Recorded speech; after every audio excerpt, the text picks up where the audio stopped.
But first, let's start with where the campaigns are at today. We had Harris come out and announce her VP pick. He is somebody who, Walz is an interesting character in the sense that I think he mirrors a lot of where the Democratic Party has gone over the last decade or so in his sort of transformation on guns, right? He was a fairly pro-gun congressman. He had an A rating from the NRA. They endorsed him several times. And then he decided to run for governor in Minnesota in 2018, which was when the Parkland shooting happened. And there was a resurgence within the Democratic Party of gun control advocacy that he rode for sure to the governorship, or was part of what got him there. But he essentially changed, all of his positions on that. He now supports really the same things that Harris does, which are universal background checks, red flag laws, and a assault weapons ban, a ban on sales. So this has been really the message sent here is that they're not moderating any further on guns. This is sort of a doubling down on this position, and it's one that they've highlighted quite a lot in the campaign. I think Harris has said it in every one of her speeches. She's highlighted those three policies, and it seems to be something that's going to be a continuing theme in their campaign. What do you make of that pick and where that campaign is at right now?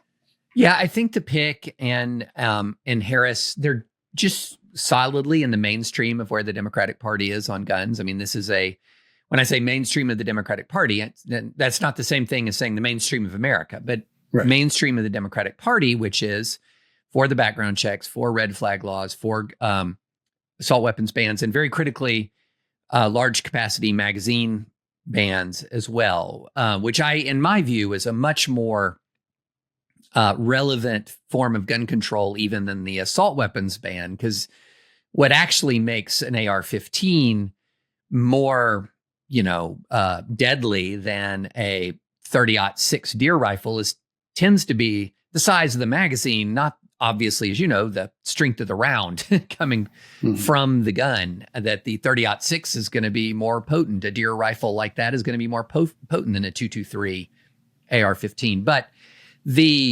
so I would say they're squarely in the mainstream of the Democratic Party on this. And also I would say that it's not going to be that relevant to public policy unless there is an unforeseen landslide. So here's what I mean.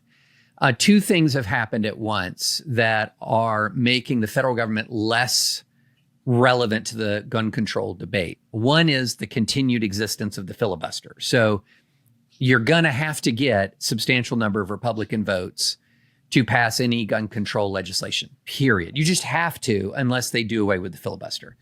So that's one element. So unless the Democrats have 60 senators, and the map for them is not good in 2024. No. It's really not good on the Senate map. The smart money says the Republicans will take the Senate, actually. And in that circumstance, there's just no hope for gun control legislation. The other thing is, at least the way the Supreme level, right? Not on that level. The other thing is the way the Supreme Court ruled in the Cargill case, which is the bump stock ban case. That case wasn't truly about bump stocks. It wasn't really a gun control case. It was an administrative law case, but it has gun control ramifications, because what the court basically said was, wait a minute, executive branch, you don't have the freedom to continually reinterpret statutes to create new regulations. So that case, if listeners remember, involves actually a Trump era gun control measure, which was the regulatory ban on bump stocks. That was not a statutory ban. Congress didn't act. It was a regulatory ban. And what the Supreme Court said was, no, you can't take a statute and interpret it in endlessly new ways to accomplish what you want. The statute's going to basically have one interpretation. And so Harris, even if she wins, is going to have very limited ability to rewrite federal regulations in a way that limits gun rights. And so in many ways, the political battle over gun rights is much more at the state level than it is at the federal level. Now, you notice I did not talk about one whole other area, which we need to talk about, and that's judges and what's happening with judges. Yeah. But that is very, very, very much more complicated than people realize. But yes, so as far as Harris and Walz go, they are very much mainstream Democrats who I don't think have any realistic prospect of enacting a federal legislative agenda.